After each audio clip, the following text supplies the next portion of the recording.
नए साल में इसरो ने रचा इतिहास। श्रीहरिकोटा से एक्सपोसेट मिशन सफलतापूर्वक launch. Black hole neutron star की स्टडी करने वाला दूसरा देश बनेगा भारत। उत्तराखंड में नए साल 2024 का हुआ आगाज। साल 2024 के जश्न में डूबा समूचा उत्तराखंड। हरिद्वार में हर की पैड़ी में आस्था की लगी डुबकी। उत्तराखंड में राज्य से बाहर के लोग नहीं खरीद पाएंगे जमीन। सीएम धामी ने जिलाधिकारियों को दिए निर्देश। कृषि एवं उद्यान के 6 उद्देश्य से फिलहाल भूमि खरीद पर रोक लगाई। देहरादून में नए साल पर निगम निकाय कर्मचारियों को तोहफा। सरकार ने बढ़े हुए महंगाई भत्ते का दिया तोहफा। सभी निगमों निकायों के कर्मचारियों का 4% बढ़ा भत्ता। आज से बीजेपी का राम मंदिर उद्घाटन अभियान। बीजेपी के कार्यकर्ता घर घर जाकर देंगे निमंत्रण। 15 जनवरी तक चलेगा राम मंदिर उद्घाटन अभियान। और देहरादून में मिले 2 कोरोना संक्रमित मरीज। 8 साल के बच्चे को इन्फ्लुएंजा के मिले लक्षण। मरीजों के सैंपल को जीनोम सीक्वेंसिंग के लिए भेजा गया। आप देख रहे हैं के न्यूज, खबरों का सारथी। नमस्कार, उत्तराखंड की खबरों के साथ आगे बढ़ेंगे। उत्तराखंड के मुखिया पुष्कर सिंह धामी ने साल 2024 से पहले काशीपुर को नए साल का तोहफा दिया है। शहर में लंबे समय से प्रतीक्षित मल्टी स्टोरी पार्किंग को निर्माण को सीएम धामी ने स्वीकृति दे दी है। मुख्यमंत्री पुष्कर सिंह धामी के निर्देश पर ग्रामीण निर्माण विभाग द्वारा मल्टी स्टोरी पार्किंग के लिए धन की स्वीकृति को स्वीकार करते हुए शासन ने 17,98,99,000 रुपए बजट को स्वीकृति दे दी है और राज्य वित्त विभाग से निर्माण कार्य की 40% धनराशि यानी 7,19,59,000 की धनराशि भी पहली किस्त के रूप में अवमुक्त कर दी है।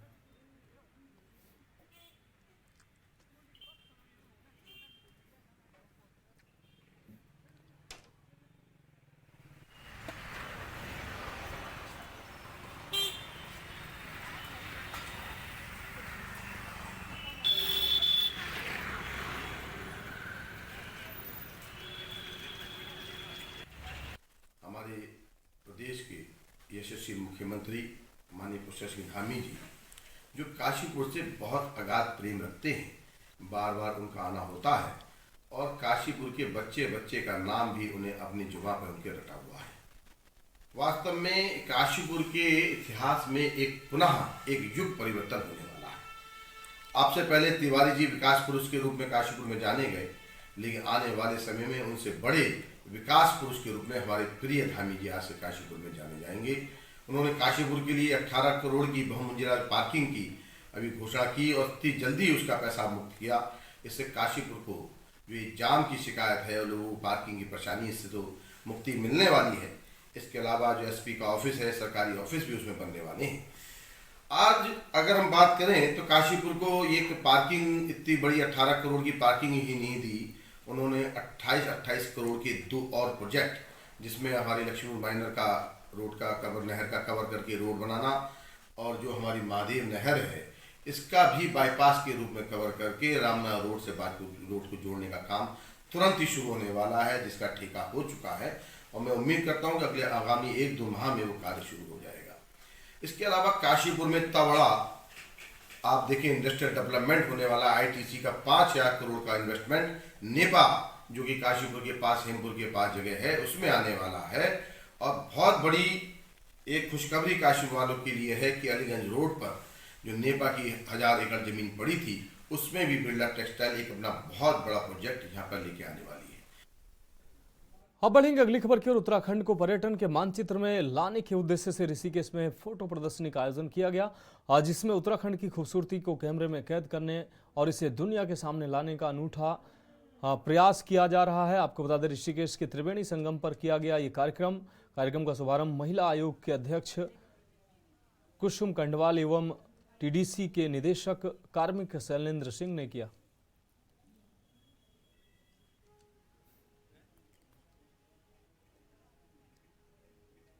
जो कि जहाँ तक कोई नहीं पहुँच सकता है, जिन जगहों पे देखने के लिए जिस चीज के दर्शन कोई नहीं कर सकता है, वो इस प्रदर्शनी के माध्यम से यहाँ पे संपूर्ण भारत के दर्शन और सभी जगहों से, सभी शहरों से, प्रत्येक राज्यों से वो चीजें निकाल के लाई जाती हैं, जहाँ पे कि जो कि जहाँ पे किसी की नजर भी नहीं पहुंच सकती है, जो कि एक काल्पनिक लोगों के दिमाग में रहता है, और वो चीज़ साक्षात यहाँ पे देखने को मिलती है।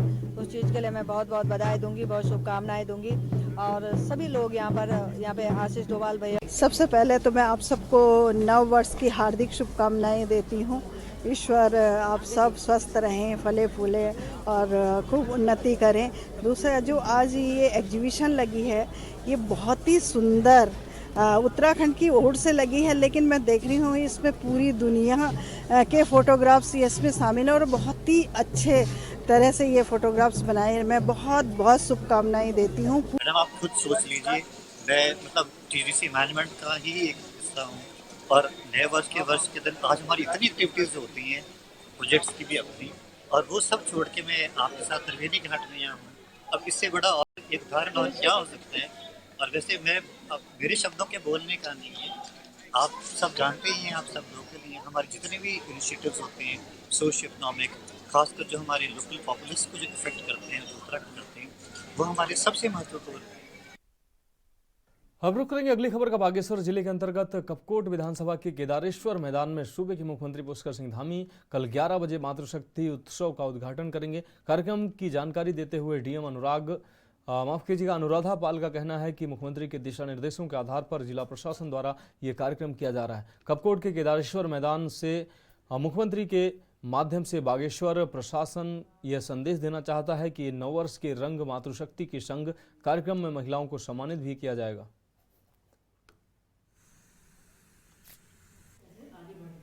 प्रोग्राम में चेली बयारी कौतिक, ये मातृशक्ति उत्सव, ये जिला प्रशासन का प्रोग्राम है, जो कि हमारे उत्तराखंड का एक कंसेप्ट आया था, माननीय मुख्यमंत्री जी ने दिया था कि मातृशक्ति को समर्पित हम महिलाओं का सम्मान करते हुए एक प्रोग्राम प्रत्येक जनपद में करेंगे। तो हमारा तीसरा जनपद है जो ये प्रोग्राम होल्ड कर रहा है, और एक संदेश हम यहाँ से माननीय मुख्यमंत्री जी के माध्यम से प्रेषित करना चाह रहे हैं पूरे उत्तराखंड में कि नववर्ष के रंग मातृशक्ति के संग जो पूरा न्यू ईयर सरकार की विश जाएगी, जो एक बहुत दूरस्थ एरिया से एकदम सीमांत हिमालय की तलहटी से पूरे प्रदेश को जाएगी। इस कंसेप्ट के साथ हम ये प्रोग्राम कर रहे हैं।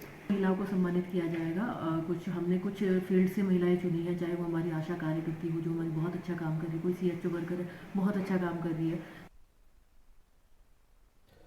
अब बढ़ेंगे अगली खबर की ओर। नववर्ष 2024 की शुरुआत हो गई है। इस वर्ष भगवान श्री राम अभी अपने भव्य मंदिर में विराजमान होने वाले हैं। 22 जनवरी को प्रधानमंत्री नरेंद्र मोदी द्वारा आराध्य श्री राम मंदिर का उद्घाटन किया जाएगा, मगर विपक्ष राम मंदिर उद्घाटन को लेकर केंद्र सरकार को घेरने का कार्य कर रहा है। गुर्जर नेता और पूर्व सांसद अवतार सिंह भड़ाना ने राम मंदिर मामले में विपक्ष को राजनीति न करने की सलाह दी और कहा, यह हमारे लिए गर्व की बात है कि 500 साल बाद हमारा सपना पूरा हो रहा है और अयोध्या में भगवान श्री राम का भव्य और दिव्य मंदिर बनकर तैयार हो रहा है।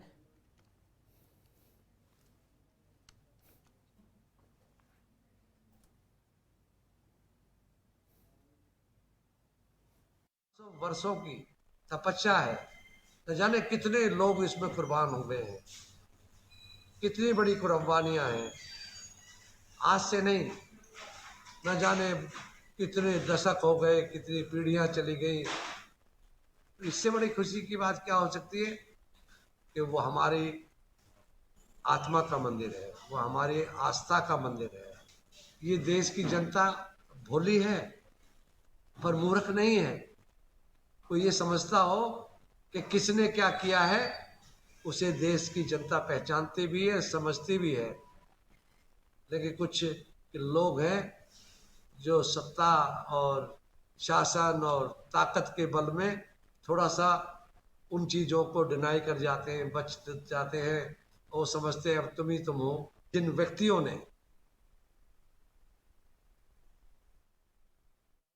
अब बढ़ेंगे अगली खबर की ओर। रुड़की के गुरुकुल नारसन पहुंचे पूर्व सांसद अवतार सिंह भड़ाना का गुर्जर समाज के लोगों ने देवेंद्र टिकोला के नेतृत्व में फूल मालाओं और ढोल नगाड़ों के साथ जोरदार स्वागत किया है। इस दौरान अवतार सिंह भड़ाना ने कहा कि आज हिंदू धर्म पर गर्व है, जिन्हें अयोध्या में लंबे समय के बाद 22 जनवरी को ऐतिहासिक दिन देखने को मिलेगा, जहां पूरा देश रामलला के दर्शन करेगा। वहीं उन्होंने कहा कि अभी भी किस पार्टी से और कहां से लोकसभा चुनाव लड़ेंगे यह तय नहीं है, जब इस बात पर उनसे सवाल पूछा गया तो उन्होंने ये बातें रखी। उनके चाहने वाले पंजाब से लेकर कश्मीर, उत्तराखंड, यूपी और कन्याकुमारी तक मौजूद हैं। उन्हें लोगों का हमेशा भरपूर प्यार और समर्थन मिलता रहा है।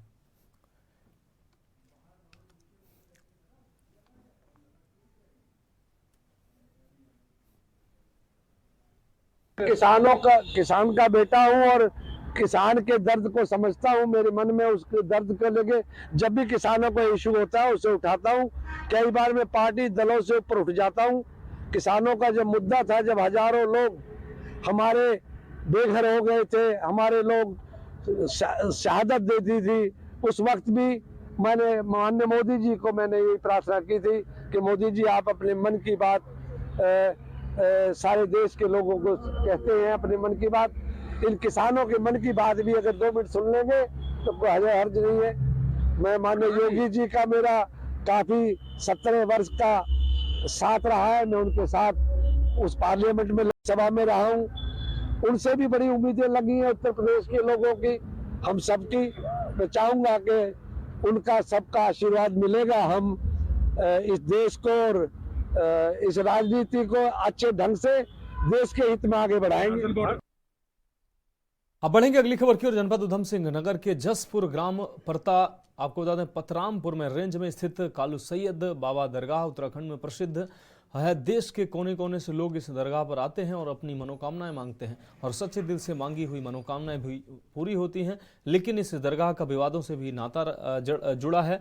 दरगाह को अपने कब्जे में लेने के लिए और दरगाह का गद्दी नशीन बनने के लिए लंबे समय से यहां विवाद भी चलता आ रहा है। विवाद को खत्म करने के लिए स्थानीय लोगों और इस जनप्रतिनिधियों ने उत्तराखंड वक्फ बोर्ड को एक प्रस्ताव भेजा, जिसको लेकर वक्फ बोर्ड की अध्यक्षता में दरगाह की कमेटी नियुक्त कर दी गई थी। उसके बावजूद अभी तक दरगाह की जिम्मेदारी नहीं दी गई है। पीड़ित का कहना है कि वक्फ बोर्ड ने हमारे हक में आदेश करा, लेकिन दरगाह पर काबिज लोग अपना कब्जा छोड़ने का नाम नहीं ले रहे हैं। उत्तराखंड वक्फ बोर्ड कमेटी द्वारा लिए गए निर्णय साथ ही हाई कोर्ट द्वारा दिए गए आदेशों के बावजूद भी पीड़ित अपने हक के लिए दरबदर की ठोकरें खाने को मजबूर है।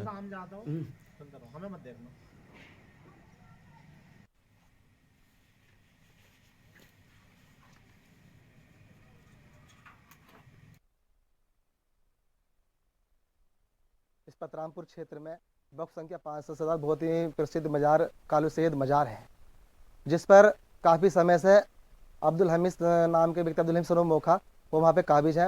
हाल फिलहाल में 6/9/2023 को एक नई कमेटी का गठन करा, जिसमें मैं शाहिद हुसैन अध्यक्ष हूँ और बाकी 7 सदस्यीय टीम, जो खुली पंचायत का प्रस्ताव 1/4/2021 का था, वो वक्फ बोर्ड में दर्ज कराया गया था, जिस पर 6/9/2000 को कमेटी का गठन हुआ है। तब से लगा करके अब्दुल हमीद को मजार पर भी सूचित मैंने किया है और यहाँ पे प्रशासन को, एसडीएम महोदय को भी मैंने जो वक्फ अधिनियम 1995 की धारा 68 के तहत जो नियम है कि मजिस्ट्रेट के द्वारा कार्रवाई करा करके चार्ज दिलाना सुनिश्चित होगा, तो मैंने उन्हें भी बार बार एप्लीकेशन दी है, तो दाखिल करवाया। मैंने कहा सर नई कमेटी का गठन हो गया है और मुझे चार्ज दिलाया जाए, तो हाई कोर्ट ने भी आदेश कर दिया है कि जो 6/9/2023 को जो नई कमेटी का वक्फ बोर्ड द्वारा गठन हुआ है, वक्फ संख्या 507 का इंतजाम नई कमेटी करेगी। उसको लेकर के मैंने एसडीएम महोदय को कहा है बार बार, और ये कि मुझे वहाँ पर चार्ज दिलाया जा रहा है, लेकिन मुझे चार्ज अभी तक नहीं दिलाया गया है। 40 साल से लोग काबिज है दबंगई के बलबूते पे, और नई कमेटी जो बनी है वो उसे कब्जा नहीं दिया जा रहा है। और मैं लगातार बार बार दर प्रशासन के सामने भी धक्के खाने को मजबूर हूँ। जो हमारे मुख्यमंत्री ने नया रूल बना के भ्रष्टाचार को खत्म करा जाए, जो सरकार अच्छा काम कर रही है, कांग्रेस ने चीजों को नरक भर बेड़ा करके वक्फ संपत्ति को खत्म करने की साजिश रची गई है।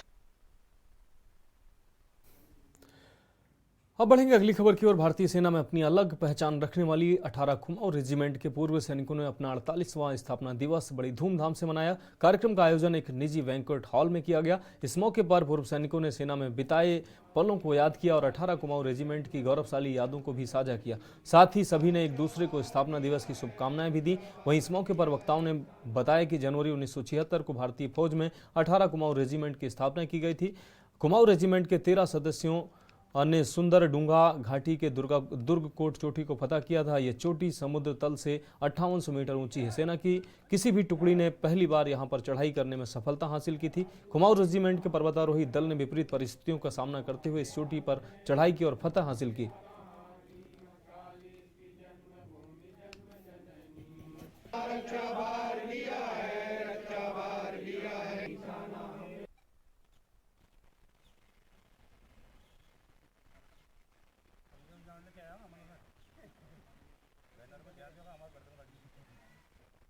आज हम 18 कुमाऊं के सभी भूतपूर्व सैनिक हल्द्वानी रीजन के यहाँ पर 18 कुमाऊं के 48वें स्थापना दिवस के उपलक्ष्य में स्थापना दिवस मनाने हेतु एकत्रित हुई है।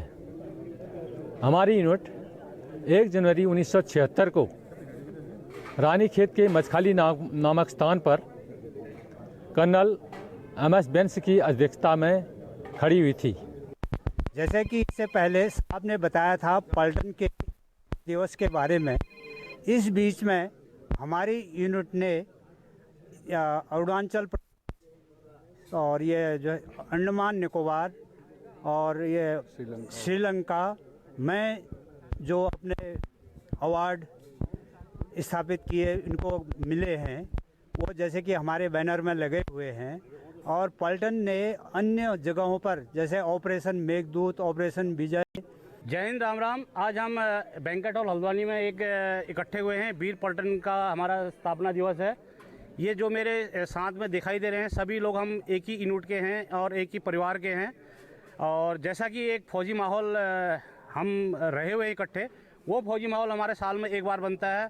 हमारे पलटन जो है, हमारी पलटन वीर पलटन के नाम से जानी जाती है। 18 कुमाऊं रेजिमेंट और वीर पलटन पूरे 18 कुमाऊं के भूतपूर्व सैनिक एकत्रित हुए हैं, क्योंकि इस दिन 18 कुमाऊं रेजिमेंट का एक स्थापना दिवस माना जाता है। कुमाऊं मंडल की एक महत्वपूर्ण बटालियन 18 कुमाऊं है। इसने कई अवार्ड जीते हैं। श्रीलंका और सियाचिन ग्लेशियर पूरी तैनाती दी और कारगिल युद्धों में भी एक महत्वपूर्ण योगदान दिया है।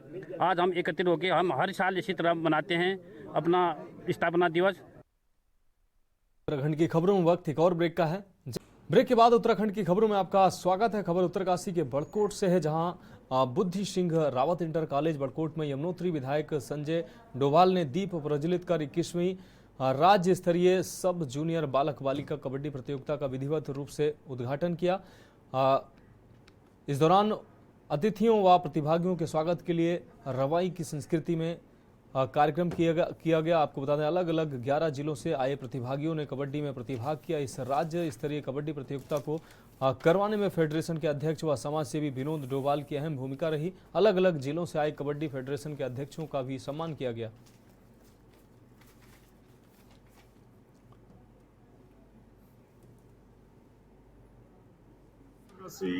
कबड्डी फेडरेशन का अध्यक्ष भी हूँ और मेरी जो समाज के प्रति जिम्मेदारी है, जो मेरी रवाई घाटी की संस्कृति है, इसके चलते मेरे मन में विचार आया क्यों ना मैं जो कबड्डी के जो फाइनल होने हैं अपने जो गृह जनपद है उत्तरकाशी और जो मैं गृह क्षेत्र है बड़कोट, उसमें कराऊँ, ताकि जो यहाँ के युवा हैं उन्हें प्रेरणा मिले खेल कूद के प्रति। क्योंकि हमारे पहाड़ी के बच्चों का एक्सपोजर नहीं होता है, तो जिस वजह से वो पीछे रहते हैं। उनमें टैलेंट तो होता है लेकिन एक्सपोजर नहीं होता है अपने टैलेंट को निखारने के लिए। तो मेरे उनके लिए एक प्रयास है कि हो सकता है कल मेरे गृह क्षेत्र से कोई लड़का जो है खेल में, कबड्डी में नेशनल खेले तो मिलने बड़ा सुकून का दिन। रुक करेंगे अगली खबर का। उत्तराखंड में राम के नाम पर सियासत गर्मा गई है। दरअसल उत्तराखंड में भाजपा श्री राम मंदिर के प्राण प्रतिष्ठा के ऐतिहासिक मौके पर 22 जनवरी को दिवाली का उत्सव मनाएगी। वहीं कांग्रेस ने भाजपा के इस कार्यक्रम पर पलटवार करते हुए उत्तराखंड में भाजपा 1 से 15 जनवरी के बीच अयोध्या से आए अक्षत कलशों को घर घर पहुंचाकर श्री राम मंदिर का दर्शन आमंत्रण पत्र देगी। इसके बाद 22 जनवरी को उनके अपने आसपास के सभी मंदिरों में भजन कीर्तन का आयोजन किया जाएगा। साथ ही बीजेपी कार्यकर्ता अपने घर के मंदिर में 5 दिए जलाकर समूचे घर में दीपावली की तरह साज सज्जा करेंगे।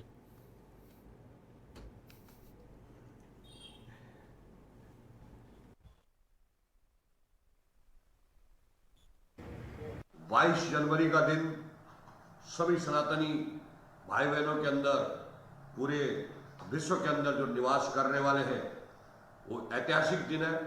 भगवान श्री राम की उस दिन वहाँ पर विराजमान होने वाले हैं, जिसमें मुख्य अतिथि हमारे आदरणीय प्रधानमंत्री जी रहने वाले हैं। उस दिन को दीपावली के रूप में पूरे सभी सनातन धर्मावलंबी और जिनके राम के प्रति आस्था है, उसे दीपावली के रूप में मनाने वाले हैं। सभी घरों में दीपदान होगा, सभी घरों में दीपावली का उत्सव होगा और निश्चित रूप से जो भारत के मानबिंदु है उसके लिए मील का पत्थर साबित होगा कि भगवान श्री राम को 500 वर्षों के बाद ये न्याय मिला है सनातन धर्मावलंबियों को।